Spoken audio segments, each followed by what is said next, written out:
మనము శ్రీమద్ భాగవతము 10వ స్కందము 49వ అధ్యాయంలో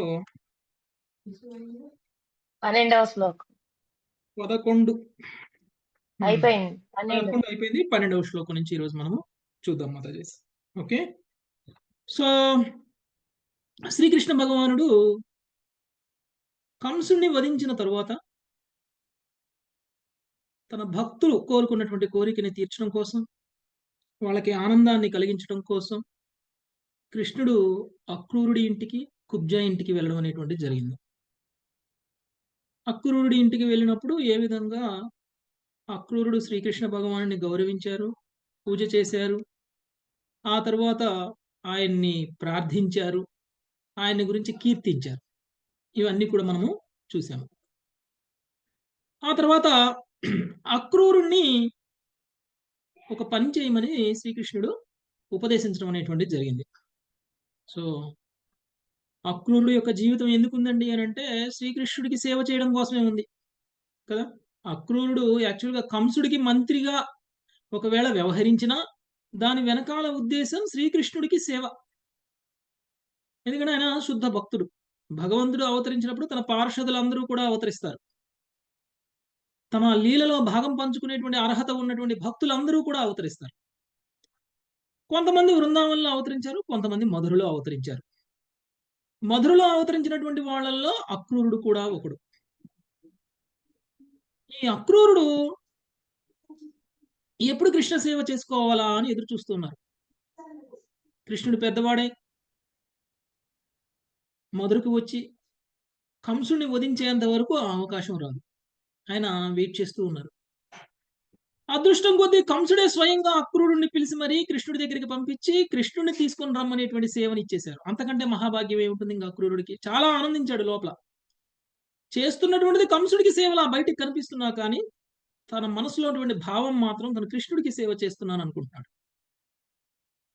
సో అలా కంసుడిని వధించడానికి కృష్ణుడిని తీసుకుని మధురకు వచ్చినప్పుడే అక్రూరుడు కృష్ణుని ఒక కోరిక కోరారు. మీరు మా గృహానికి విచ్చేసి మా ఆతిథ్యాన్ని స్వీకరించాలి అని కోరుకున్నారు. కానీ అప్పుడు ఆయన కంసుడిని చంపిన తర్వాతనే ఏదైనా, ఎందుకంటే ప్రయారిటీ వర్క్ ఏంటి కృష్ణుడికి అప్పుడు హై ప్రయారిటీ. ఓకే, కంసుడిని వధించటం, తన తల్లిదండ్రుల్ని, తన బంధుమిత్రుల్ని అందరినీ కూడా కంసుడి యొక్క చెర నుంచి విముక్తులను చేయడం, ఇది హై ప్రయారిటీ టాస్క్. ఎప్పుడైతే అది కంప్లీట్ చేశారో, కంప్లీట్ చేసిన వెంటనే అంతకు ముందు కలిసినటువంటి భక్తులు ఎవరెవరైతే ఆహ్వానించారో వాళ్ళందరిలోకి వెళ్ళిపోవడం అనేటువంటిది జరిగింది. ఇప్పుడు అక్రూరుడికి కృష్ణుడు ఇచ్చినటువంటి డ్యూటీ ఏమిటి? హస్తినాపురంలో కుంతీమాత యొక్క పుత్రుడు అంటే పాండురాజు యొక్క పుత్రులు ఉన్నారు. హస్తినాపురంలో వాళ్ళ తండ్రిని కోల్పోయి ఉన్నారు. చాలా చిన్న వయసులోనే తండ్రిని కోల్పోయి ఉన్నారు. ఒక తండ్రిగా ఆదరించి వాళ్ళ హక్కులని కాపాడాల్సినటువంటి పెద్ద తండ్రి అయినటువంటి ధృతరాష్ట్రుడు వాళ్ళకి కావాల్సింది వాళ్ళకి ఇవ్వట్లేదు, వాళ్ళని సరిగా చూసుకోవట్లేదు. నువ్వు వెళ్ళి పాండవులు క్షేమంగా ఉన్నారా లేదా, పాండవులని ధృతరాష్ట్రుడు మిగిలినటువంటి అక్కడ హస్తినాపురంలో ఉన్నటువంటి వాళ్ళందరూ మంచిగా చూసుకుంటున్నారా లేదా ఒకసారి గమనించిరా అని చెప్పేసి అక్రూరుడికి ఉపదేశించి ఆయన అక్రూరుడి ఇంటి నుంచి తిరిగి తన గృహానికి వెళ్ళడం అనేటువంటిది జరిగింది. సో కృష్ణుడు ఆజ్ఞాపించారంటే ఇంకా అక్రూరుడు ఎందుకు ఆగుతారు? వెంటనే ఇంప్లిమెంటేషన్ స్టార్ట్. అక్రూరుడు వెళ్ళిపోయారు హస్తినాపురం. మనం అందరం కూడా విన్నాం. హస్తినాపురానికి వెళ్ళినటువంటి అక్రూరుడు అక్కడ అందరినీ కలిశారు. హస్తినాపురంలో ఉన్నటువంటి వాళ్ళందరూ ఎవరు కాదు, ఆయన బంధుమిత్రులే. ఎవరి ద్వారా బంధుమిత్రులు అయిపోయారు హస్తినాపురంలో ఉన్నటువంటి వాళ్ళందరూ అని అంటే కుంతీమాత వల్ల. కుంతీదేవికి మరి ఈయనకి అంటే సోదరులు కదా, అంటే కుంతీదేవికి సోదరుడు వరుస అవుతారు. అందుకని కుంతీదేవి కృష్ణుడికి మేనత్త. కాబట్టి కుంతీదేవితో సంబంధం ఉన్నటువంటి హస్తినాపురంలో ఉన్నటువంటి వాళ్ళందరూ కూడా ఈ యాదవులందరికీ కూడా బంధుమిత్రులే అవుతారు, దూరపు బంధువులు అవుతారు. సో అక్కడ ఉన్నటువంటి వాళ్ళందరినీ మనం మామూలుగా ఎవరింటికైనా వెళ్తే మనం ఏమైనా పలకరిస్తాం? బాగున్నారా, అంతా క్షేమమేనా, ఓకే. అన్నీ మంచి జరుగుతున్నాయా? మీ వ్యాపారాలు, మీ మీ మీ మీ బాధ్యతలు మీరన్నీ కూడా సరిగ్గా నిర్వర్తిస్తున్నారా? లేదా? ఇలాంటివన్నీ అడుగుతారు. కుశల ప్రశ్నలు అడుగుతాం కదండీ! అలానే అక్రూరుడు కూడా హస్తినాపురంలో తన బంధుమిత్రులందరినీ కుశల ప్రశ్నలు అడిగారు. అయితే చివరికి ఆయన ఏం నిర్ణయించుకున్నారు అనంటే, కొంతకాలం పాటు హస్తినాపురంలో ఉండి, ఈ యొక్క ధృతరాష్ట్రుడి యొక్క ప్రవర్తన ఎలా ఉంది? ధృతరాష్ట్రుడి వలన పాండవులకి ఏమి అపాయముంది? ఎలా ఈ ధృతరాష్ట్రుడు పాండవులను చూసుకుంటున్నారు? ఇవన్నీ గమనించి కృష్ణుడికి తెలియచేయాలి అని అనుకున్నారు. ఎందుకంటే కృష్ణుడు ఇచ్చినటువంటి ఆజ్ఞ కూడా అదే. కాబట్టి కొన్ని మాసాల పాటు హస్తినాపురంలోనే ఉండిపోవాలి అని అక్రూరుడు నిర్ణయం చేసుకున్నారు. మరి నిర్ణయించుకున్నప్పుడు ఎక్కడుండాలి? ఎవరు ఆతిథ్యం ఇచ్చినటువంటి దగ్గర ఉండాలి అనంటే, అక్కడ విదురుడు, కుంతీమాత. వీళ్ళిద్దరూ ఏర్పాటు చేసినటువంటి విడిదిలో అక్రూరుడు ఉండడం అనేటువంటిది జరిగింది. మనం ఎందుకు అక్రూరుడు, కుంతీమాత, విదురుడు ఏర్పాటు చేసినటువంటి ఆతిథ్యంలోనే ఉన్నారు అనేటువంటి దానికి మనం ఉదాహరణలతో సహా చూసాం. కాబట్టి ఈయన భక్తుడు కాబట్టి అక్కడున్న వాళ్ళల్లో కృష్ణుడి మీద నమ్మకం ఉన్నటువంటి, కృష్ణుడి దేవాది దేవుడిగా నమ్మి, కృష్ణుడికి భక్తులుగా ఉన్నటువంటి వాళ్ళు ఎవరు అనంటే కుంతీమాత, విదురుడు. ఒక వైష్ణవుడు ఎక్కడికన్నా వెళ్లారనుకోండి, ఎక్కడ పడితే అక్కడ ఉంటాడా? ఎవరింట్లో పడితే వాళ్ళ ఇంట్లో ఉంటారా? ఎవరు పెడితే వాళ్ళు తింటారా? హ్మ్. తినరు. ఇంకొక వైష్ణవుడు పెడితేనే తింటాడు. ఇంకొక వైష్ణవుడు ఆతిథ్యం ఇస్తేనే ఉంటారు. అంతేకాని అవైష్ణవుల ఇంట్లో ఎవరు ఉండరు. ఎస్పెషల్లీ వైష్ణవులైతే ఉండరు. మరి అక్రూరుడు వైష్ణవుడు. మరి ఎక్కడికెళ్ళాలి? ఇంకొక వైష్ణవుడి దగ్గరికెళ్ళాలి. ఉదాహరణకి మనము హనుమంతుడి గురించి కూడా ఆలోచించాం. హనుమంతుడు లంకకి వెళ్లారు. లంకలో ఎవరున్నారు హనుమంతుడికి చుట్టాలు? విభీషణుడు. విభీషణుడు. ఎందుకంటే వైష్ణవులంతా ఒకే కుటుంబం అండి. మనమంతా ఒకే కుటుంబం. అది మీరు ఏ టెంపుల్‌కి కనెక్ట్ అయినా, మీరు ఏ శిక్షా గురువుకి కనెక్ట్ అయినా, మీరు ఏ గురువుకి కనెక్ట్ అయినా ఓకే. మనమంతా ఒకటే కుటుంబం. వైష్ణవుల కుటుంబం. మీరిక్కడికొస్తే నేను ఆతిథ్యం ఇస్తా. నేను మీ దగ్గరికొస్తే మీరు నాకు ఆతిథ్యం ఇస్తారు. మనందరికీ రక్త సంబంధాలు ఉండవసరల. మనందరికీ భగవంతుడితో ఉన్నటువంటి సంబంధమే మనందరికి ఉన్నటువంటి సంబంధం. ఓకే. అందుకనే మనమందరం కూడా God brothers, God sisters. Okay. So, ఈ విధంగా అప్పుడు కూడా హనుమంతుడు విభీషణుడి యొక్క ఆతిథ్యాన్ని తీసుకున్నారు. విభీషణుడు స్వయంగా రావణాసురుడి యొక్క సోదరుడే అయినా కానీ, రావణాసురుడికి తెలిస్తే ఏమంటాడో అనేటువంటి భయం కూడా లేకుండగా, తన శత్రువైనటువంటి రాముడు పంపించినటువంటి దూతకి ఆతిథ్యం ఇచ్చినటువంటి విభీషణుడిని రావణాసురుడు ఏం చేస్తాడు అనేటువంటి భయం కూడా లేకుండా విభీషణుడు హనుమంతుడికి ఆతిథ్యం ఇచ్చేశారు. ఒక భక్తుడికి తెలిసిపోతుంది. అవతల ఉన్న వాళ్ళలో ఎవరు భక్తులు అనేటువంటి విషయం. ఎవరు భక్తులు కాదు, ఎవరు భక్తులు అనేటువంటి విషయం ఈజీగా తెలిసిపోతుంది. అందుకని లంకలో ఎన్ని వేల మంది, లక్షల మంది ఉన్నా కానీ ఆయన ఎవరింటికి వెళ్ళలేదు. విభీషణుడి ఇంటికే వెళ్ళారు. ఎందుకంటే ఆయనే వైష్ణవుడని ఆయనకి తెలుసు. విభీషణుడు మాత్రమే వైష్ణవుడు. అందుకని ఆయన దగ్గరికి వెళ్ళారు. ఓకే. సో, ఆ విధంగా ఇప్పుడు ఈ అక్రూరుడు కూడా అక్కడ ఉన్నటువంటి వైష్ణవులు ఎవరు అనంటే కుంతీదేవి, విదురుడు. వాళ్ళిద్దరు ఇచ్చినటువంటి ఆతిథ్యంలో ఉన్నారు. ఇక కుంతీదేవి, విదురుడు వచ్చారు. కుంతీదేవి వచ్చి మాట్లాడుతుంది అక్రూరుడితోటి. అక్రూరుడితో మాట్లాడుతూ ఏం చెప్తుంది? మేమందరం కూడా తోడేళ్ల మధ్యలో ఉన్నాము. అంటే యాక్చువల్‌గా కుంతీదేవికి హస్తినాపురంలో ఉండాల్సినటువంటి అవసరం లేదు. తన భర్త చనిపోయారు. తన పుత్రులను తీసుకొని కావాలంటే పుట్టింటికి వెళ్ళిపోవచ్చు. హస్తినాపురంలో యాక్చువల్‌గా ఆమెకున్నటువంటి వాళ్ళందరూ కూడా శత్రువులే. మిత్రులెవరూ లేరు. శత్రువుల మధ్యలో ఉంటుంది. హస్తినాపురంలో ఉన్నటువంటి వాళ్ళందరూ అవకాశం కోసం ఎదురు చూస్తూ ఉన్నారు పాండవులను చంపేయడం కోసం. ఆల్రెడీ కొన్ని సందర్భాల్లో విషం ఇచ్చినటువంటి సందర్భాలు కూడా ఉన్నాయి పాండవులకి. మరి అలాంటి పరిస్థితుల్లో కూడా కుంతీదేవి తన పుత్రులను తీసుకొని హస్తినాపురంలోనే ఎందుకుంటుంది? తన పుత్రుల యొక్క తన పుత్రులకి దక్కాల్సినటువంటి ఏదైతే లెజిటిమేట్‌గా తనకి దక్కాల్సినటువంటిది ఏదైతే ఉందో దాన్ని తన పుత్రులకి ఇవ్వడం అనేటువంటిది ఆమె బాధ్యత. ఎందుకంటే తండ్రి చనిపోయిన తర్వాత మరి పిల్లలకి దిక్కెవరండి? పిల్లల్ని కాపాడాల్సింది పిల్లలకి వాళ్ళ హక్కుగా వాళ్ళు పొందాల్సినటువంటిది అందించేంత వరకు తల్లి కాపాడుతుంది. అందుకనే కదా సతీ సహగమనం చేయకుండా కుంతీదేవి ఎందుకు ఉండిపోయారు? యాక్చువల్‌గా అయితే అప్పటి పిల్లల ఆచారం బాధ్యత. ప్రకారంగా భర్త చనిపోయినప్పుడు భార్య కూడా సతీ సహగమనం చేయాలి. కానీ కుంతీదేవి చేయలేదు. లెక్క ప్రకారం అయితే అది అధర్మం. కానీ కుంతీదేవి సతీ సహగమనం చేయకపోవడానికి కారణం ఏమిటి అనంటే, తన మీద ఆధారపడినటువంటి పుత్రులు. చాలా చిన్న పిల్లలు. వాళ్ళ రక్షణ బాధ్యత అనేటువంటిది వదిలేసి సతీ సహగమనం చేయడం అనేటువంటిది కూడా కరెక్ట్ కాదు. సతీ సహగమనం చేస్తే కుంతీదేవికి మంచే జరుగుతుంది. కానీ పాండవులకి ఏం మంచి జరుగుతుంది? తన పుత్రులకి ఏం మంచి జరుగుతుంది? అంటే తన మంచి కోసం కంటే కూడా తన పుత్రుల యొక్క మంచి కోసం తను ఆలోచించింది. ఎందుకంటే తన పుత్రులు సామాన్యమైనటువంటి వాళ్ళు కాదు. దేవతల యొక్క వరప్రసాదం. దేవతలు వరప్రసాదం ఇచ్చారు అంటే సామాన్యమైనటువంటి వాళ్ళని ఇవ్వరు. మహాబలశాలులు, మహా భక్తులు, లేకపోతే గొప్ప గొప్ప వ్యక్తులే అయి ఉంటారు వాళ్ళు కదా! అలాంటి వాళ్ళకి సేవ చేయడం అంటే ముక్తి కంటే ఎక్కువ లాభం కదా! ముక్తి కంటే ఎక్కువ. ఎందుకంటే స్వయంగా భక్తులైతేనే భక్తులకి సేవ చేసేటువంటి అవకాశం వచ్చినటువంటి కుంతీదేవి, నేను భక్తులకి ఎందుకు సేవ చేయాలి? నా భర్త చితిలో నేను కూడా కాలిపోతే నాకు ముక్తి వచ్చేస్తుంది. నేను ముక్తిని పొందేస్తాను. నేను డైరెక్ట్‌గా ధామానికి వెళ్ళిపోతాను అని అనుకోలేదు. ఎందుకంటే భర్త భక్తుడు. భర్త గొప్పవాడు. అలాంటి గొప్ప భక్తుడు, గొప్ప వ్యక్తి అయినటువంటి భర్త మరణించిన తర్వాత అలాంటి భర్త కోసం సతీ సహగమనం చేసినటువంటి భార్య తప్పకుండా ఆహ్, భర్త పొందినటువంటి గమ్యాన్నే పొందుతుంది.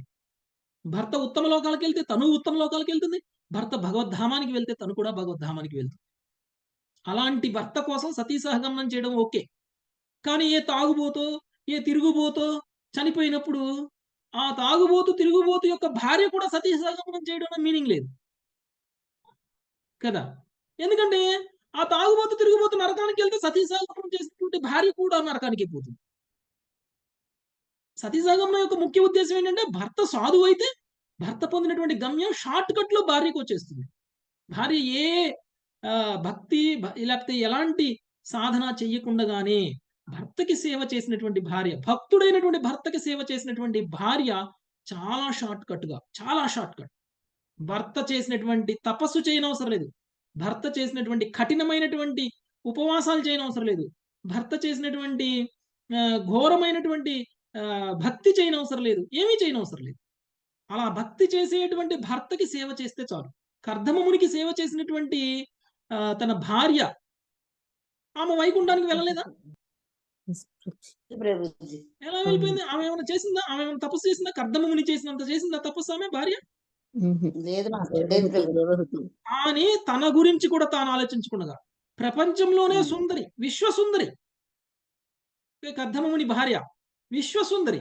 విశ్వసుందరి అయినటువంటి ఆమె భర్తకి సేవ చేస్తూ తన అందాన్ని కూడా మర్చిపోయింది. తన అందం గురించి కూడా ప్రభుజీ హ్మ్?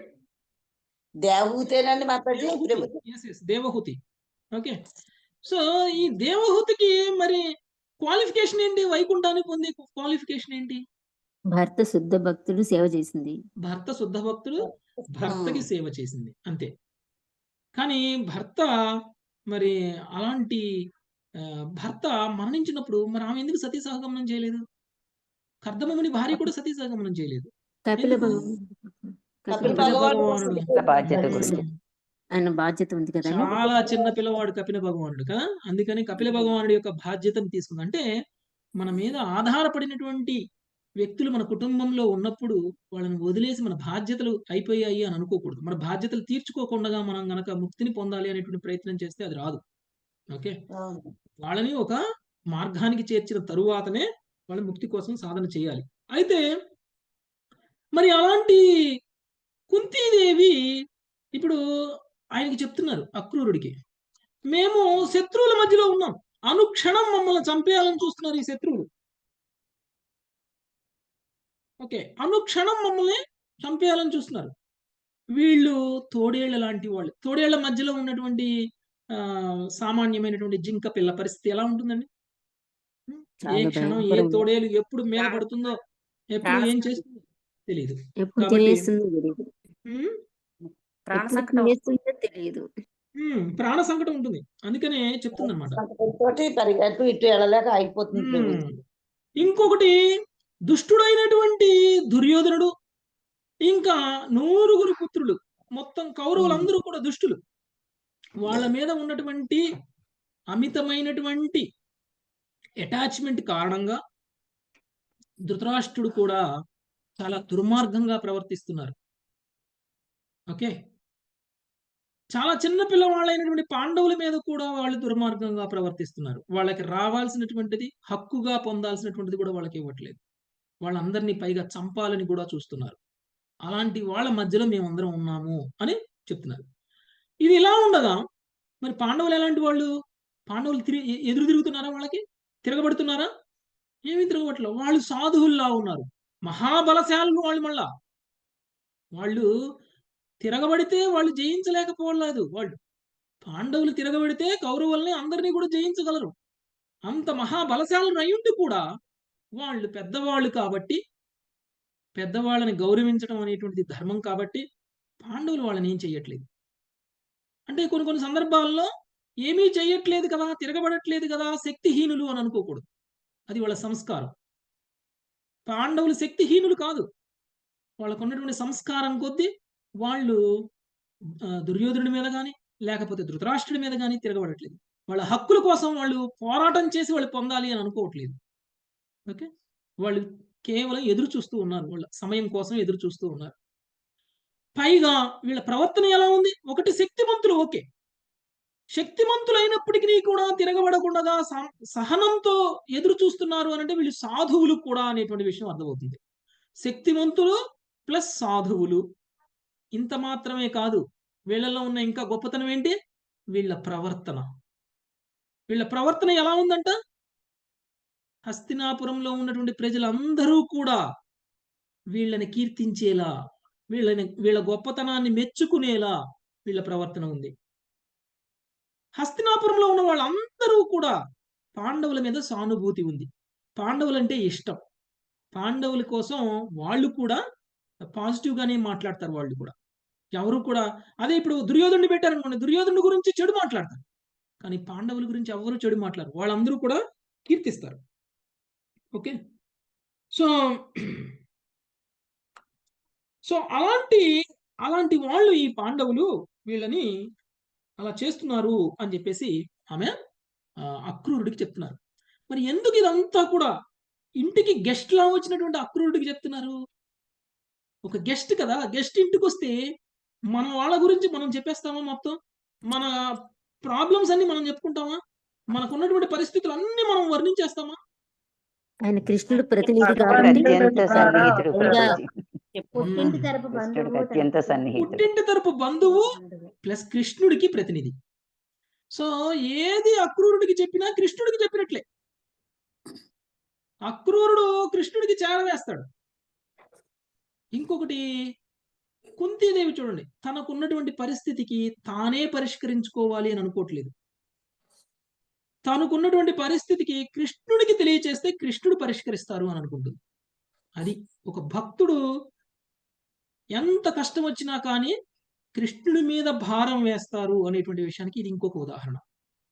ఓకే, ఒకవేళ వాళ్ళు సుఖపడ్డా కానీ, వాళ్ళకి వచ్చేటువంటి సంతోషం వచ్చినా కానీ ఆ సంతోషంలో కూడా కృష్ణుడినే గుర్తుంచుకుంటారు వాళ్ళు. ఎందుకు? కృష్ణుడిచ్చినటువంటి సంతోషం, కృష్ణుడిచ్చినటువంటి సుఖం నాకు, కృష్ణుడు దయ వల్ల నేను ఈ రోజు ఇంత సుఖంగా ఉన్నాను, నాకు ఈ రోజు ఇన్ని అవకాశాలు ఉన్నాయి, ఇంత ప్రశాంతంగా ఉండగలుగుతున్నాను అంటే మనలో ఉన్నటువంటి, మనకి ఎదురయ్యేటువంటి ప్రతి సుఖానికి, ప్రతి దుఃఖానికి కృష్ణుడికి అర్పిస్తూ కృష్ణుడి వల్లనే మనం ఇలా ఉన్నాము అని అనుకునేటువంటి వాళ్ళు శుద్ధ భక్తులు. అదే స్థాయిలో ఉన్నారు కుంతీదేవి. మామూలుగా అయితే మనందరికీ కృష్ణుడు కేవలం ఏదో ఆపద వచ్చినప్పుడు, ఏదో పరిస్థితులు బాగోనప్పుడు, మనం కష్టంలో ఉన్నప్పుడు కృష్ణుడు గుర్తొస్తాడు మనకి. అన్నీ మంచిగా ఉంటే మనకి కృష్ణుడు ఎప్పుడు గుర్తొస్తాడా? చాలా అరుదు, ఏదో కొంతమంది గుర్తొస్తాడు.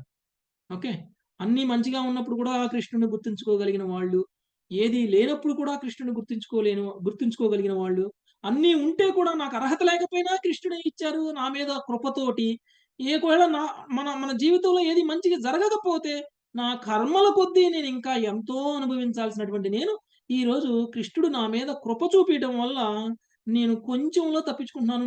నాకు ఇప్పుడు ఉన్నటువంటి కష్టం ఏదైతే ఉందో అసలు నేను పొందాల్సిన కష్టం కంటే చాలా తక్కువ.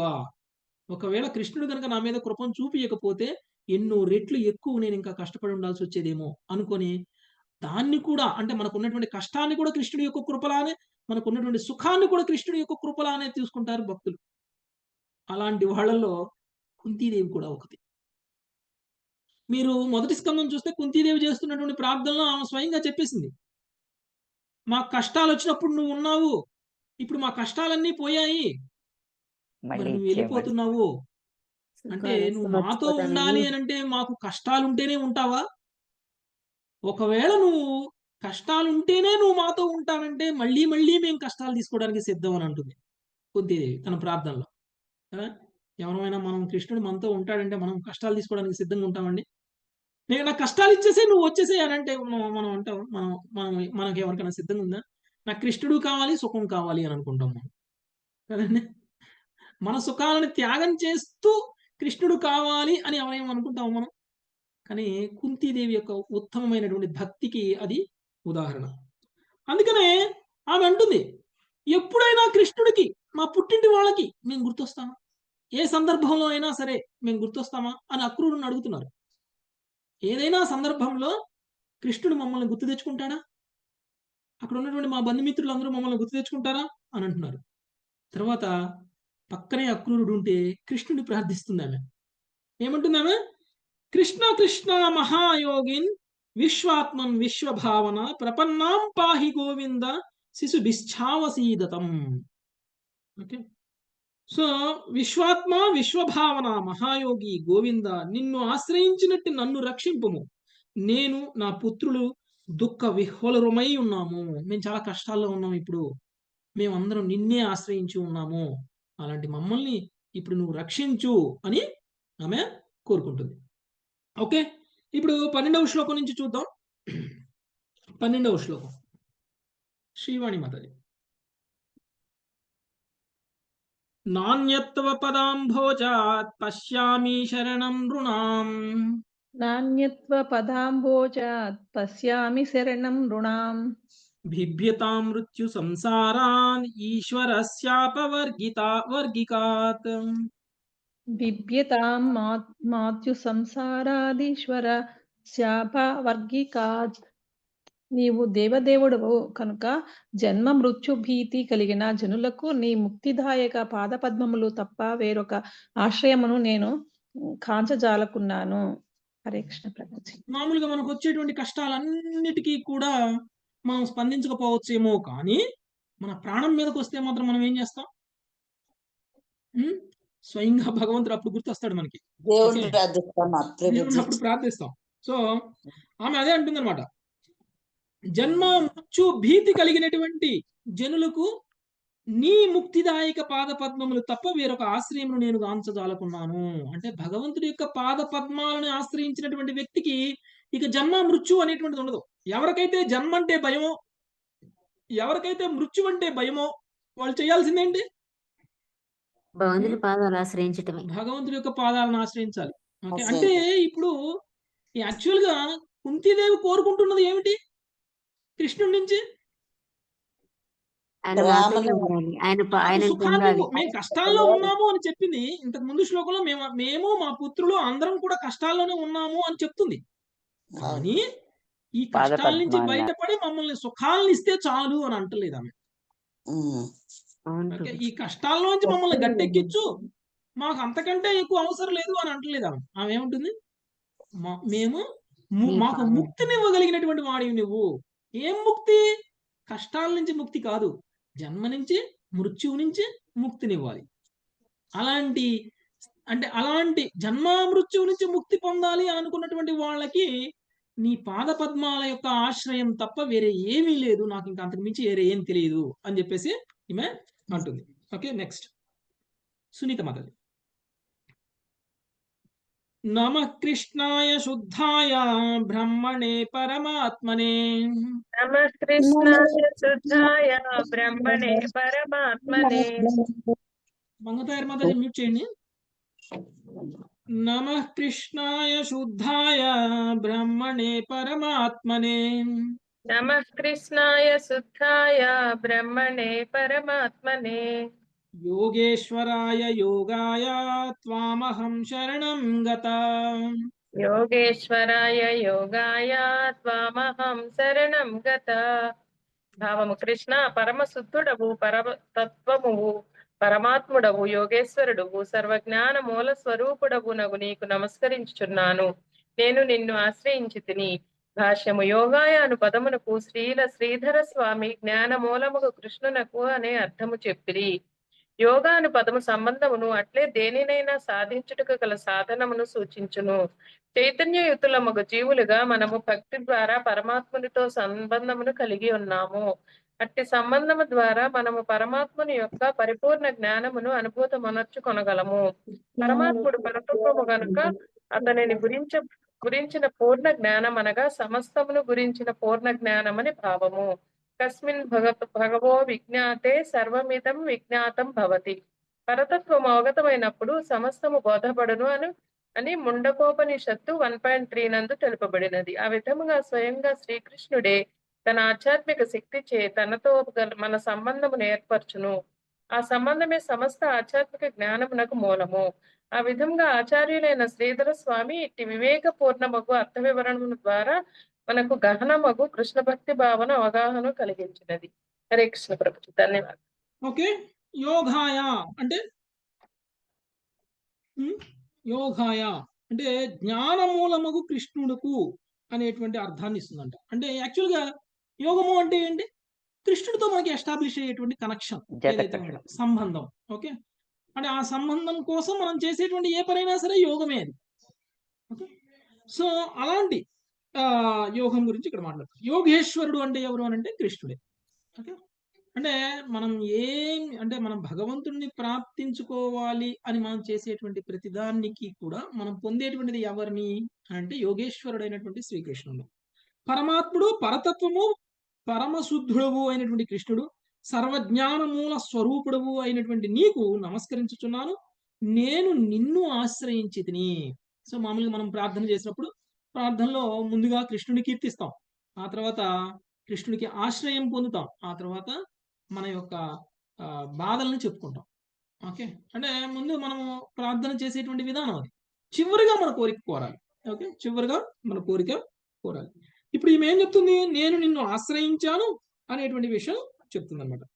అంటే ఒక నిజమైనటువంటి జ్ఞానవంతుడు ఏం చేయాలి అని అంటే కృష్ణ భక్తి భావనకి రావాలి, కృష్ణ భక్తిలో ఉండాలి, కృష్ణ చైతన్యంలో ఉండాలి. అంటే ఎప్పుడు ఉండాలి? ఎప్పుడూ కృష్ణ చైతన్యంలోనే ఉండగలగాలి. కుంతీదేవి లాగా. కుంతీదేవి తనకున్నటువంటి ప్రతి పరిస్థితుల్లోనూ కృష్ణుని గుర్తు తెచ్చుకుంటుంది. ఓకే, ఇప్పుడు కూడా ముందు అక్రూరుడు ఉన్నాడు, అక్రూరుడితో మాట్లాడుతూనే ఆమె కృష్ణుడి గురించి ప్రార్థన చేస్తుంది. ఓకే, కృష్ణుడి గురించి ప్రార్థన చేస్తుంది, డైరెక్ట్ గా కృష్ణుడి గురించే మాట్లాడుతుంది. సో నీకే మేము శరణ పొంది ఉన్నాము, మాకు ముక్తిని కలిగించాల్సింది నీవే అని అంటుంది. అంటే మనందరికీ ఎలా అర్థమవుతుంది ఇది అని అంటే కుంతీదేవి తనకున్నటువంటి భౌతికమైనటువంటి కష్టాల నుంచి బయటపడడం కోసం కృష్ణుడు ప్రార్థిస్తుంది అన్నట్లు మనకు అనిపిస్తుంది.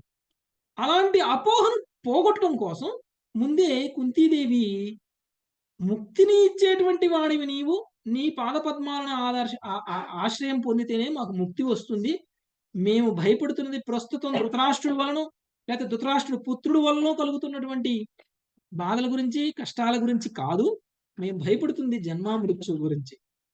ఓకే, సో క్లారిటీ వచ్చిందండి. సో తను కృష్ణుని ప్రార్థించినా కోరుకుంటుంది ఏంటి?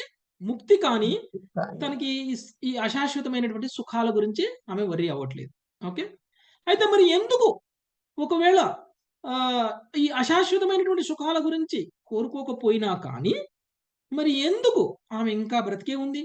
ఎందుకు ఆమె పాండవులకి వాళ్ళకి దక్కాల్సినటువంటి హక్కుగా దక్కాల్సినటువంటి దాన్ని తిరిగి ఇవ్వడం కోసం మరి కృష్ణుని కూడా అడగడం ఎందుకు అనంటే భక్తుడికి ముక్తి గ్యారంటీ వస్తుంది, కానీ ఆ భక్తుడు తనకి కృష్ణుడు బాధ్యతగా ఇచ్చినటువంటి పనులను నెరవేర్చడం కోసం ఎన్ని కష్టాలనైనా ఎన్ని కష్టాలు ఎదురైనా కానీ వాటన్నిటిని కూడా తీసుకుంటారు.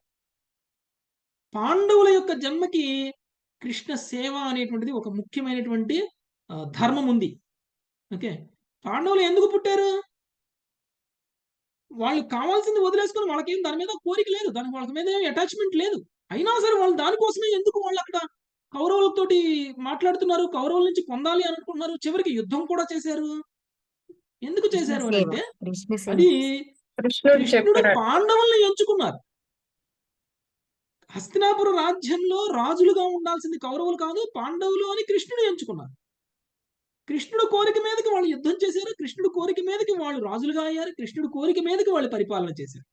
అంతేకాని వాళ్ళు అనుభవించడం కోసం, వాళ్ళు ఆనందించడం కోసం, లేకపోతే ఐశ్వర్యాలను అనుభవించడం కోసం వాళ్ళు చేయలేదు. మీరు ఇంకోటి చూస్తే ఎంతకాలం వాళ్ళు ఆ పాలన చేశారు? కృష్ణుడు ఈ భూమి మీద ఉన్నంత కాలం చేశారు. ఏ క్షణమైతే కృష్ణుడు అంతర్ధానం అయిపోయారు అని తెలిసిందో ఆ క్షణమే వాళ్ళు రాజ్యాన్ని వదిలేసేశారు. అవును ప్రభు. వాళ్ళు కూడా వెళ్ళిపోయారు, వానప్రస్థానికి వెళ్ళిపోయారు. అంటే వాళ్ళు పొందినటువంటి ప్రతి ఐశ్వర్యం కూడా కృష్ణ సేవే. వాళ్ళు పొందినటువంటి ప్రతి రాజ్యపాలన బాధ్యత కూడా కృష్ణ సేవలానే చేశారు వాళ్ళు. ఓకే, అంటే ఒకవేళ వాళ్ళు యుద్ధం చేసినా కానీ అది కృష్ణ సేవే, వాళ్ళు రాజ్యం పొందినా కానీ అది కృష్ణ సేవే. ఓకే, అదనమాట. అందుకనే భక్తులు చూడడానికి భౌతికంగా కనిపించినా కానీ వాళ్ళు చేసేటువంటి ప్రతి పని యొక్క వెనకాల ఉద్దేశం మాత్రం కృష్ణ సేవ ఉంటుంది. ఓకే, నెక్స్ట్ 14వ శ్లోకం. సుజాత మాతది. శ్రీ శుక ఉవాచ శ్రీశుక ఉవాచ ఇత్యనుస్మృత్య స్వజనం కృష్ణం చ జగదీశ్వరం ఇత్యనుసృత్య స్వజనం కృష్ణం చ జగదీశ్వరం ప్రారుదద్ధుకితా రాజన్ భవతాం ప్రహితామహి. పారుదద్ధుకితా రాజన్ భవతాం ప్రపితామహి. శ్రీ శుకదేవ గోస్వామి పలికను, ఓ రాజా, ఈ విధముగా స్వజనులను జగదీశ్వరుడగు శ్రీకృష్ణుని కూడా స్మరించుచు నీ పితా మహియగు కుంతీదేవి దుఃఖితయై రోజించసాగెను. హరే కృష్ణ ప్రభుజీ. ప్రప్రితామహి అయినటువంటి కుంతీదేవి దుఃఖించుతూ రోధించుతున్నారు అని చెప్పేసి సుఖదేవి గోస్వామి చెప్తున్నారు. ఎవరికి చెప్తున్నారు ఇది? ఎవరికి ప్రప్రితామహి? పరీక్షిత్ మహారాజ్. ఓకే, ఎందుకంటే పరీక్షిత్ మహారాజు అభిమన్యుడి యొక్క పుత్రుడు. అభిమన్యుడి పుత్రుడు. పరీక్షిత్ మహారాజు అభిమన్యుడి పుత్రుడు. అభిమన్యుడు అర్జునుడు మనవడు. అర్జునుడి తల్లి అంటే తాతకి తల్లి, అందుకనే ప్రప్రితామహి. Okay, so ప్రప్రితామహి అందుకైందన్నమాట.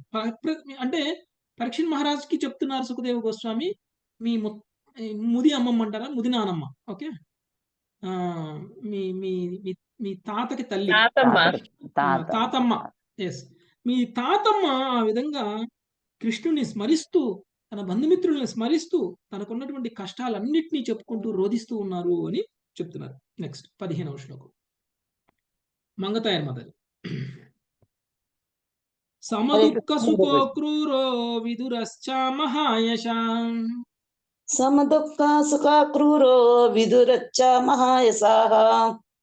సాంత్వయామాస తు కుంతీం తత్పుత్రోత్పత్తి హేతుభిః.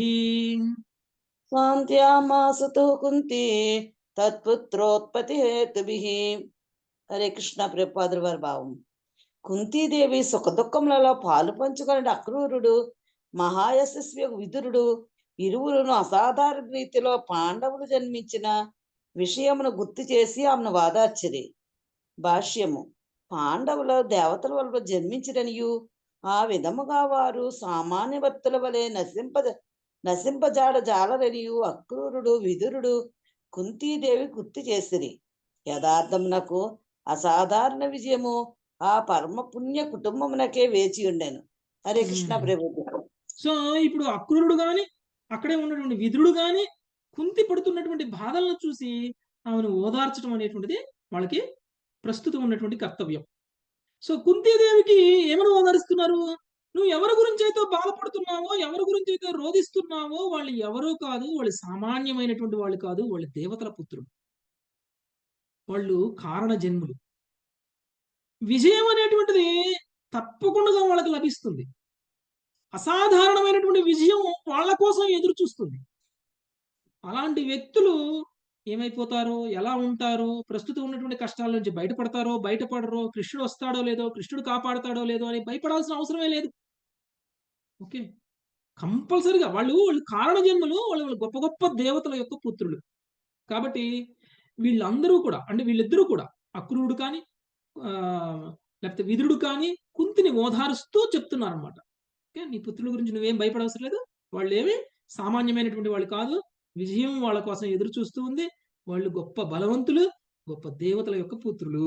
కాబట్టి నువ్వు వాళ్ళ గురించి రోధించిన అవసరం లేదు అని చెప్తున్నారు. 16 నాగలక్ష్మి మాతాజీ. హరే కృష్ణ యాస్ ప్రభు. యాస్యన్ రాజనమభ్యేత్య విషమం పుత్రలాలసం యాస్యన్ రాజనమభ్యేత్య విషమం పుత్రలాలసం అవదత్సు హృదాం మధ్యే బంధుభిః సౌహృదోదితం. అవదత్సు హృదా మధ్యే బంధువి సాహృదోదితం. పుత్రులేడ ధృతరాష్ట్రునకు గల తీవ్రమగు అనురాగము అతడు పాండవుల పట్ల అన్యాయంగా వర్తించినట్టు చేసెను. బంధుమిత్రుల మధ్య ఆసీనుడై ఉన్న అతన్ని అక్రూరుడు బయలుదేరుటకు ముందు సమీపించి బంధువులకు కృష్ణ బలరాములు స్నేహవశమున పంపిన సందేశంను అతనికి వినిపించింది. హరే కృష్ణ ప్రభు. ఓకే, సో ఇతను ఇంతకాలం ఉన్నాడు. విదురుడు తర్వాత కుంతీదేవి అక్రూరుడితో మాట్లాడారు. తర్వాత కుంతీదేవికి ఉన్నటువంటి పరిస్థితి నుంచి ఆమెను ఓదార్చడం కోసం వాళ్ళు చెప్పాల్సినటువంటి మాటలన్నీ చెప్పారు. ఇక అక్రూరుడికి సమయం అయిపోయింది, ఇంకా తిరిగి వెళ్ళిపోయేటువంటి సమయం. వెళ్ళడానికంటే ముందు అక్రూరుడు ధృతరాష్ట్రుడిని కలుస్తున్నాడు. ధృతరాష్ట్రుడిని కలిసి, యాక్చువల్గా ధృతరాష్ట్రుడి పరిస్థితి ఎలా ఉంది ఆ సమయంలో? తీవ్రమైనటువంటి అనురాగంతో ఉన్నారు వాళ్ళు. ధృతరాష్ట్రుడికి పుత్రుల మీద ఉన్నటువంటి అనురాగం తీవ్రంగా ఉంది. ఓకే, ఆయనకి పుత్రుల మీద ఉన్నటువంటి అనురాగం ఎంత ఎక్కువ ఉంది అని అంటే పాండవులకి జరుగుతున్నటువంటి అన్యాయాన్ని కూడా అర్థం చేసుకోలేనంతగా ఉంది. ఓకే, మన పుత్రుల మీద మనకు అనురాగం ఎక్కువైపోతే పరాయి వాళ్ళకి జరిగేటువంటి అన్యాయం కూడా మనకు అర్థం కాదు. ఓకే, మన పుత్రులు పొందాల్సింది పొందడం కోసం అవసరమైతే అవతల వాళ్ళు పొందాల్సింది కూడా లాగేసుకుంటాం. ఓకే, అలాంటి అనురాగాన్ని ధృతరాష్ట్రుడు పొంది ఉన్నారు. అలాంటి అనురాగం వలన, అలాంటి అనురాగంతో బంధుమిత్రుల మధ్యలో కూర్చొని ఉన్నటువంటి ధృతరాష్ట్రుడిని అక్రూరుడు సమీపించారు. అంటే బయలుదేరడానికంటే ముందు సమీపించి కృష్ణ బలరాములు ధృతరాష్ట్రుడికి ఇచ్చినటువంటి సందేశం ఏదైతే ఉందో ఆ సందేశాన్ని తెలియజేయడం అనేటువంటిది స్టార్ట్ చేశారు. ఓకే, అంటే కృష్ణుడికి బలరాముడికి ముందే తెలుసు ధృతరాష్ట్రుడి గురించి. ధృతరాష్ట్రుడు ఎలాంటి వాడు, ధృతరాష్ట్రుడికి ఏం చెప్పి రావాలి అనేటువంటి విషయం కూడా వాళ్ళు చెప్పి పంపించారు అక్రూరుని. ఇప్పుడు ఆ సందేశాన్ని ఇప్పుడు అక్రూరుడు ధృతరాష్ట్రుడికి ఇస్తున్నాడు. ఏమని ఇస్తున్నాడో చూద్దాం. హైమవతి మాత. అక్రూరవాచ క్రూరౌవాచ భోభో వైచిత్ర వీర్యత్వం కరుణాం కీర్తివర్ధనాం ఓ భో వైచిత్రవీర్యత్వం కురూణాం కీర్తివర్ధన భ్రాతర్యుపరతే పాండవాద్ ఊనాసనమాస్థితం మాస్థితః భ్రాతర్యుపరతే పాండవానా అధునాసనమాస్థిత. హరే కృష్ణ ప్రభు. అక్రూరుడు పలికెను, విచిత్ర వీర్యుని ప్రియతనయుడా, కురువంశ కీర్తివర్ధన, నీ సోదరుడు పాండురాజు మరణించినందున ఇప్పుడు నీవు రాజసింహాసనం అధిరోహించితివి. భాష్యము. వాస్తవమునకు పాండురాజు తనయులు సింహాసనమును అధిరోహించవలసి ఉండినందున అక్రూరుడు వ్యంగ్యముగా పలుకుచున్నాడు. పాండురాజు మరణించినప్పుడు వారు బాలురు, వెంటనే రాజ్య శాసనము చేయజాలని వారు అయినందున ధృతరాష్ట్రుని రక్షణలో ఉంచబడిరి. కానీ ఇప్పుడు చాలా సమయం గడిచిపోయినది. వారి ధర్మబద్ధమైన అధికారము ఇప్పటికే గుర్తించవలసి ఉండెను. హరే కృష్ణ ప్రభు. ధన్యవాదాలు. ఓకే, ఇండైరెక్ట్గా చెప్పేస్తున్నారు. నువ్వు ఏ సింహాసనం మీద అయితే కూర్చుని ఉన్నావో ఆ సింహాసనం మీద కూర్చోవడానికి నీకు అర్హత లేదు. ఆ సింహాసనం పాండురాజుది. పాండురాజు మరణించడం వల్ల మాత్రమే నీకు ఆ సింహాసనం వచ్చింది, కానీ నీకున్నటువంటి అర్హతతో నీకు ఆ సింహాసనం రాలేదు. మరి పాండురాజు యొక్క సింహాసనం మీద అధికారం పాండురాజు పుత్రులకు ఉంటుంది, వాళ్ళు యోగ్యులైతే. కానీ అలాంటి పాండురాజు పుత్రులైనటువంటి పాండవులు పొందాల్సినటువంటి సింహాసనాన్ని నువ్వెందుకు పొందావు అని అంటే, పాండురాజు మరణించినప్పుడు పాండవులు చాలా చిన్న పిల్లవాళ్ళు కాబట్టి పెద్దవాళ్ళు అయ్యేంత వరకు మాత్రమే నువ్వు దాని మీద కూర్చోడానికి అర్హత ఉంది, కానీ ఆ తర్వాత కాదు. ఇప్పుడు పాండవులకి ఆ సింహాసనం మీద కూర్చునేటువంటి అర్హత వచ్చేసింది అనేటువంటి విషయం గుర్తించలేకపోతున్నావు నువ్వు అని ఇండైరెక్ట్ గా చెప్తున్నారు. నెక్స్ట్ 18 ఇందుమతి మాతాజీ. ధర్మేణ పాలయున్నిర్వీం ప్రజాశీలేన రంజయం. ధర్మేణ పాలయన్నూర్వీం ప్రజాశీలేన రంజయన్. వర్తమాన సమస్వేషు శ్రేయః కీర్తిమవాప్స్యసి. వర్తమాన సమస్వేషు కీర్తిమవాప్యసి.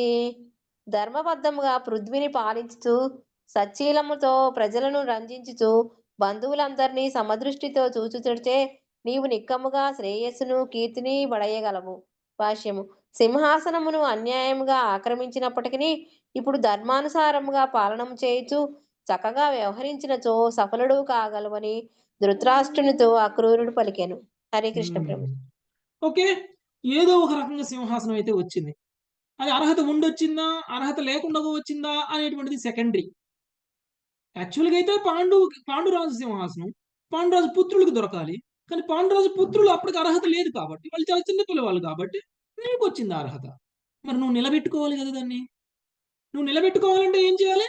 ధర్మబద్ధంగా పాలన చేయాలి. నువ్వు ధర్మబద్ధంగా పాలన చేసినట్లయితే నువ్వు సింహాసనం మీద కూర్చున్నా కానీ నువ్వు కీర్తిని పొందుతావు. ఓకే, నువ్వు శ్రేయస్సుని కీర్తిని పొందగలుగుతావు తప్ప అధర్మయుతంగా చేసేవనుకో ఏమవుతుంది? నీకు దక్కిన సింహాసనం కాస్త ఊడిపోతుంది. ఓకే, అదే మాట చెప్తున్నారు అనమాట.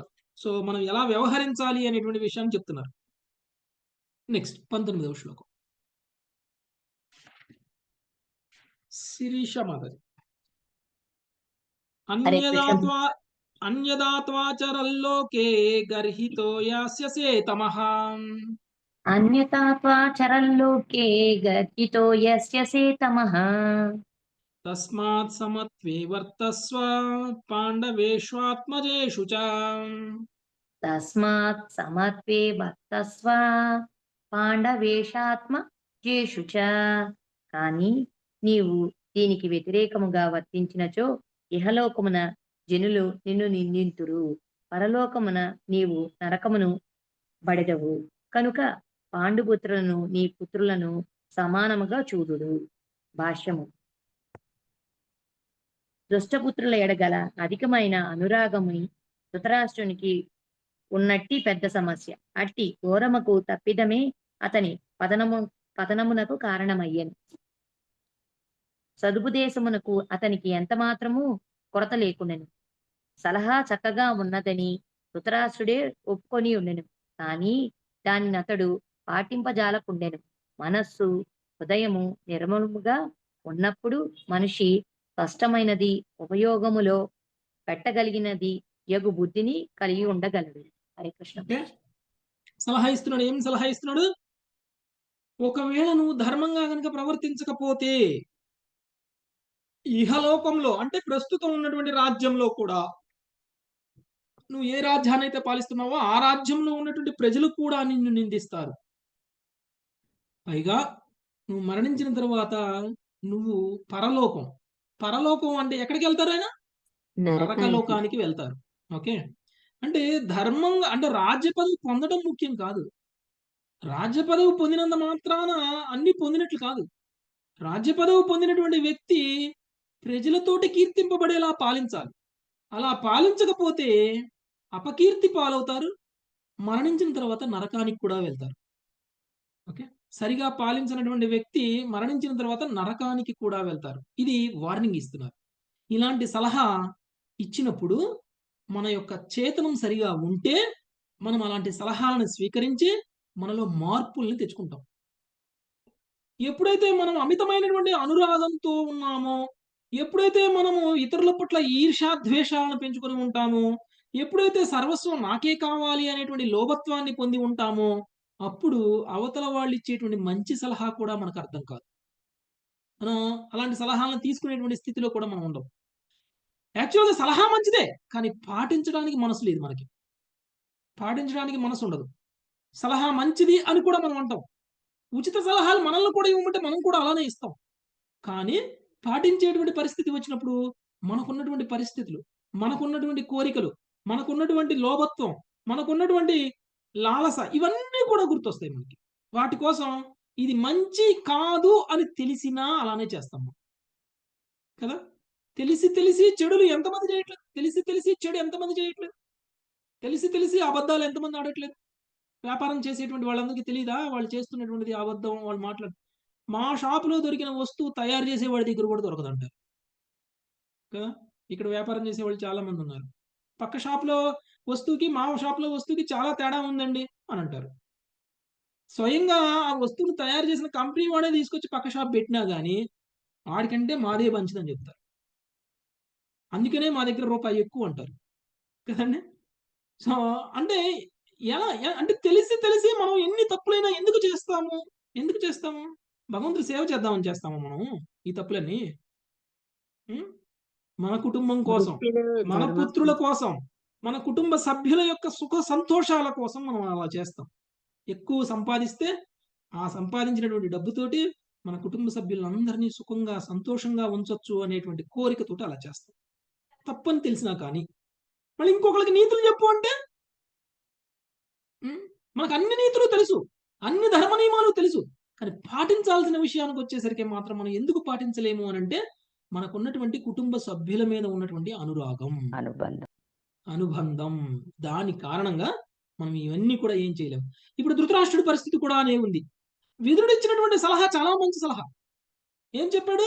ధర్మబద్ధంగా కనుక పాలించినట్టయితే నువ్వు కీర్తిని పొందుతావు, అధర్మబద్ధంగా కనుక పాలించినట్లయితే నువ్వు నరకానికి పోతావు అని చెప్తున్నా. వార్నింగ్ లా ఉంది, సలహాలాగా ఉంది. ఈ విషయం ధృతరాష్ట్రుడికి కూడా అర్థమైంది. కానీ తన పుత్రుల మీద ఉన్నటువంటి అనురాగం అనేటువంటిది డామినేట్ చేసేస్తుంది. తన విచక్షణను కోల్పోయేలా చేస్తుంది అనమాట తన పుత్రుల మీద ఉన్నటువంటి తనకు అనురాగం. ఓకే, నెక్స్ట్ 20 శేషరత్నం మాత. ప్రభుజీ కృష్ణ చైతన్యంలోకి రమ్మంటే అలానే అంటారు ప్రభుజీ. మీరు చెప్పింది బాగుంది, చాలా మంచిగా చెప్పారు అంటారు, కానీ మీకు సుకృతి ఉంది కాబట్టి మీరు చేయగలుగుతున్నారు, మాకు అర్హత లేదేమో అంటారు తప్పించుకోవటానికి. మీకు అర్హత అదే వస్తుంది, కృష్ణ కృష్ణ అనండి అని చెప్పండి. అదే హరే కృష్ణ. నెక్స్ట్ నేహ చాత్యంత సంవాసః కస్యచిత్ కేనచిత్ సహా. నేహ చాత్యంత సంవాసః కస్యచిత్ కేనచిత్ సహా. రాజన్ స్వేనాపి దేహేన కిము జాయాత్మజాదిభిః. రాజన్ స్వేనాపి దేహేన కిము జాయాత్మజాదిభిః.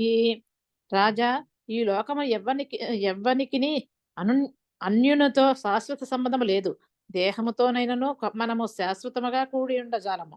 ఇక భార్యాపుత్రాదుల గురించి వేరుగా చెప్పుకునేది ఏమన్నది? నువ్వు పాండవుల్ని వేరుగా చూస్తున్నావు, పాండవుల్ని నీ పుత్రులతో సమానంగా చూడట్లేదు కదా. మనకి భగవద్గీతలో మొట్టమొదటి శ్లోకం చూసినప్పుడే మనకు అర్థమైపోయింది ధృతరాష్ట్రుడి యొక్క మనోస్థితి ఎలాంటిది అనేటువంటిది. నా పుత్రుడు పాండుపుత్రులు అన్నాడు, మా పిల్లలు అందరూ అనలేదు. యాక్చువల్గా అయితే తండ్రి లేనటువంటి పిల్లలు పాండవులకి కూడా తండ్రి లాంటి వాడు ధృతరాష్ట్రుడు. కానీ నా పుత్రులు వేరు, పాండుపుత్రులు వేరు అని చూశాడు, సమభావంతో చూడలేదు. అందుకని అక్రూరుడు కూడా ఇక్కడ అదే చెప్తున్నాడు, నీ పుత్రులతో సమానంగా పాండుపుత్రులను చూడట్లేదు, ఇది అధర్మం, అలా చేస్తే నువ్వు నరకానికి వెళ్తావు అని చెప్తున్నాడు. ఓకే, అయితే ఇక్కడ ఈయన ఇంకా అక్రూరుడు ఇంకా నెక్స్ట్ లెవెల్లో ఇప్పుడు ఇన్స్ట్రక్షన్స్ ఇస్తున్నారు. ఏమని చెప్తున్నారు? యాక్చువల్గా అయితే ఈ భౌతిక శరీరానికి సంబంధించినంత వరకు ఏదైతే ఉందో బంధం అనేటువంటిది అది శాశ్వతమైనటువంటి బంధం కాదు. నువ్వు ప్రస్తుతం నీ శరీరంతో ఉన్నటువంటి బంధం ఏంటిది? నీ పుత్రులతోటి, లేకపోతే నీ భార్యతోటి, నీ పిల్లలతోటి, లేకపోతే నీ బంధుమిత్రులతోటి నీకున్నటువంటి బంధము నీ శరీరంతో ఉన్నటువంటి బంధం మాత్రమే, నీ శరీరానికి సంబంధించినటువంటి బంధం మాత్రమే. ఇది శాశ్వతం కాదు. ఎందుకు? నీ శరీరమే శాశ్వతం కానప్పుడు నీ శరీరానికి సంబంధించినటువంటి బంధాలు ఎలా శాశ్వతం అవుతాయి? కాబట్టి ఈమె నా భార్య, ఈయన నా భర్త, ఈయన నా పుత్రుడు, ఈమె నా తల్లి, ఈమె నా తండ్రి అనేటువంటిది ఇదంతా కూడా శారీరకమైనటువంటి సంబంధమే తప్ప ఇది శాశ్వతమైనటువంటి సంబంధం కాదు, శరీరమే శాశ్వతం కాదు. కాబట్టి కానీ ఈ అశాశ్వతమైనటువంటి బంధాల గురించి మరి మనం ఏం చేస్తున్నాం? అధర్మాలు చేస్తున్నాం, విచక్షణను కోల్పోయి మరీ ప్రవర్తిస్తున్నాము. కాబట్టి శాశ్వతమైనటువంటి సంబంధం ఎవరితో ఉంది? మనకి భగవంతునితో, కేవలం భగవంతుడితో మనకి శాశ్వతమైనటువంటి సంబంధం ఉంది. కానీ మనం ఆ శాశ్వత సంబంధాన్ని వదిలేసి అశాశ్వత సంబంధం కోసం మనము శాశ్వత సంబంధానికి కొంచెం కూడా సమయం ఇవ్వట్లేదు. ఇప్పుడు మాతాజీ చెప్పారు, కృష్ణ చైతన్యంలోకి రాండి అని అంటే మేము రాము అని అంటున్నారు. ఎందుకు అని అంటే మాకు మా పనులున్నాయి, మా బిజీలున్నాయి. ఎవరిని ఉద్ధరించడానికి? అశాశ్వతమైనటువంటి సంబంధాలను ఉద్ధరించడానికి. శాశ్వతమైన సంబంధాన్ని మాత్రం తాకట్టు పెట్టేయచ్చు. కృష్ణుడితో మనకున్నటువంటి సంబంధం శాశ్వతమైనటువంటి సంబంధం. అది ఏమైపోయినా పర్వాలేదు. కానీ ఈ జన్మ తర్వాత మళ్ళీ వచ్చే జన్మలో వాళ్ళు ఎవరో కూడా మనకు తెలియదు. వాళ్ళు ఎక్కడ పుడతారో కూడా మనకు తెలియదు. వాళ్ళు ఎవరి కుటుంబంలో పుడతారో కూడా తెలియదు. అప్పుడు మనకి వాళ్ళకి ఉండే సంబంధం ఏంటో తెలియదు. వాళ్ళు మనకి శత్రువులు అవుతారో మిత్రులు అవుతారో కూడా తెలియదు మనకి. అలాంటి సంబంధాల కోసం మనం కృష్ణుణ్ణే త్యాగం చేసేస్తే మనం మూర్ఖులమా లేకపోతే తెలివిగలవాళ్ళం? మనం మూర్ఖులం అవుతాం. కాబట్టి మనకి ఉన్నటువంటి సంబంధాలన్నీ కూడా కృష్ణుడు మనకి కృష్ణుడి దగ్గరికి చేరడానికి అవకాశంగా ఇచ్చారు అని తెలుసుకోవాలి మనం. ఇప్పుడు మనకి కుటుంబం ఇచ్చారు. ఎందుకు ఇచ్చారు కృష్ణుడు మనకి? ఈ కుటుంబం సహాయంతో మనం కృష్ణ భక్తిని సేవ చేసుకోవాలని. మనకి మంచి భర్తనిచ్చాడు. ఏమి లాభం కృష్ణ భక్తి చేయనప్పుడు? మంచి భర్త ఉండి కూడా మీరు ఏం చేసినా కానీ మీ భర్త అనుమతి మీకు ఉన్నా కానీ కృష్ణ భక్తి చేయడానికి మనకు మనసు రాలేదనుకోండి, మనం దురదృష్టవంతులు ఎవరైనా ఉంటారా? మనకు మంచి కుటుంబం ఉంది కదండి. మీరు గుడికి వెళ్తా అంటే వద్దనరు. మీరు గుడికి వెళ్తా అంటే ఎల్లమ్మా ఎల్లు నానా అని చెప్పేసి మీ అందరికీ కూడా అవసరమైతే మీకు కావాల్సినటువంటి పూలు కొనుక్కొచ్చిచ్చి, కొబ్బరికాయ కొనుక్కొచ్చిచ్చి, ఊదికడ్డీలు కొనుక్కొచ్చిచ్చి అన్ని రెడీ చేసి మిమ్మల్ని పంపించి తీసుకెళ్లి డ్రాప్ చేసి మళ్ళీ పికప్ చేసుకొని ఇవన్నీ చేసేటువంటి వ్యక్తులు ఉన్నా కానీ మనం అలా చేయలేదు అనుకోండి, మనం కుటుంబాన్ని సరిగా వాడుకున్నట్ట వాడుకున్నట్టు. అంటే కుటుంబం ఉన్నది ఎందుకు అని అంటే మనకి ఏ భౌతిక సంబంధాన్ని భగవంతుడు మనకి కలిగించినా కానీ ఆ భౌతిక సంబంధాన్ని మనం ఏ విధంగా కృష్ణుడితో సంబంధాన్ని ఏర్పరచుకోవడానికి ఉపయోగించుకోవాలా అనేటువంటి వాని కోసం ఆలోచించగలగాలి. అది తెలివైనటువంటి వ్యక్తి చేసేటువంటి పని. ఓకే, ఈ రోజు మీరు నా క్లాస్లోకి వచ్చారు. ఏ విధంగా ఈ ప్రభుజీ ద్వారా నేను కృష్ణుడితో సంబంధాన్ని ఏర్పరచుకోగలను? ఏ విధంగా ఈ ప్రభుజీ ద్వారా నేను కృష్ణ ప్రేమను పొందగలను? ఏ విధంగా ఈ ప్రభుజీ ద్వారా నేను కృష్ణుడి దగ్గరికి చేరగలను? ఇదే మీకు మాకు మధ్య ఉన్న సంబంధం, అంతే కదండి. ఇప్పుడు ఈ రోజు మీరు క్లాస్లోకి వచ్చారు. నేను మీకు చెప్పడం వల్ల నేను ఏ విధంగా పవిత్రమైపోయి ఏ విధంగా నేను కృష్ణుడితో ప్రేమను పంచుకోవాలి, ఏ విధంగా నేను కృష్ణుడి మీద ప్రేమ స్థాయికి వెళ్ళాలి, ఇది నా స్వార్థం. ఓకే, ప్రతి వ్యక్తికి స్వార్థం ఉండాలి. కానీ ఆ స్వార్థం వెనకాల రీజన్ ఏమై ఉండాలి? కృష్ణుడితో ప్రేమ, కృష్ణుడితో సంబంధం. ఓకే, నేను నా భర్తను ప్రేమించినా కృష్ణుడి మీద ప్రేమ కోసం, నేను నా కుటుంబ సభ్యుల్ని ప్రేమించినా కృష్ణుడి మీద ప్రేమ కోసం, నేను నా కుటుంబానికి సేవ చేసినా కృష్ణుడికి సేవ చేసే అవకాశాన్ని వాళ్ళు కల్పిస్తున్నారు కాబట్టి. ఓకే, కృష్ణుడికి సేవ చేసుకునే ఇప్పుడు ఈ రోజు మీరందరూ ఈ 1 hour క్లాస్లో కూర్చొని నా క్లాస్ సక్రమంగా వినాలి అంటే మీ కుటుంబం సహకరించకపోతే అవుతుంది అది సాధ్యం? వాళ్ళు సహకరిస్తున్నందుకైనా వాళ్ళకి మీరు సేవ చేయాలి. ఓకే, సేవ చేయడం మీ బాధ్యత. మీరు వాళ్ళకి సేవ చేస్తే మీరు ఇంకొక అరగంట క్లాస్లో కూర్చోడానికి మిమ్మల్ని అనుమతిస్తారు. లేదంటే మమ్మల్ని మర్చిపోతున్నావు, నువ్వు మమ్మల్ని పట్టించుకోవట్లేదు, నువ్వు కాబట్టి నువ్వు ఆ క్లాసు వల్ల నువ్వు మమ్మల్ని పట్టించుకోవట్లేదు కాబట్టి ఆ క్లాస్ వదిలేయి అంటారు. అవసరం అది. కాబట్టి మనం అందరికీ సేవ చేయాలి. మన లైఫ్లో ఉన్నటువంటి మన భౌతిక సంబంధాలు ఏవైతే ఉన్నాయో వాళ్ళందరికీ సేవ చేయాలి. కారణం వాళ్ళ ద్వారా మనం కృష్ణుని పొందడానికి అవకాశం పొందుతున్నాం కాబట్టి. ఓకే, సో ఇంకా అక్రూరుడు ఏం మాట్లాడుతున్నాడు దుర్యోధనుడితో, ధృతరాష్ట్రుడితోటి అనేటువంటి విషయం రేపు కంటిన్యూ చేద్దాం. ఓకే, ఈరోజు ఇంతటితో స్టాప్ చేద్దాం. సో ఇప్పటి వరకు కూడా అక్రూరుడు మాట్లాడుతున్నారు. ఇదంతా విన్న తరువాత ధృతరాష్ట్రుడు ఎలా స్పందిస్తారు అనేటువంటి విషయం కూడా చూద్దాం. చాలా అనురాగంతో, పుత్రుల మీద అనురాగంతో ఉన్నటువంటి ధృతరాష్ట్రుడు ఎలా మాట్లాడతారు. ఇందాక సునీత మాతాజీ చెప్పారు కదా ఎవరి గురించో, సో అలానే మాట్లాడతారు. సో అది ఎలా అనేది మనం రేపు చూద్దాం. Thank you very much. వంచాకల్పతరుభ్యశ్చ కృపా సింధుభ్యేవ చ పతితానాం పావనేభ్యో వైష్ణవేభ్యో నమో నమః. హరే కృష్ణ కృష్ణ కృష్ణ హరే హరే రామ రామ హరే హరే. హరే కృష్ణ ప్రభుజీ. ఒక చోట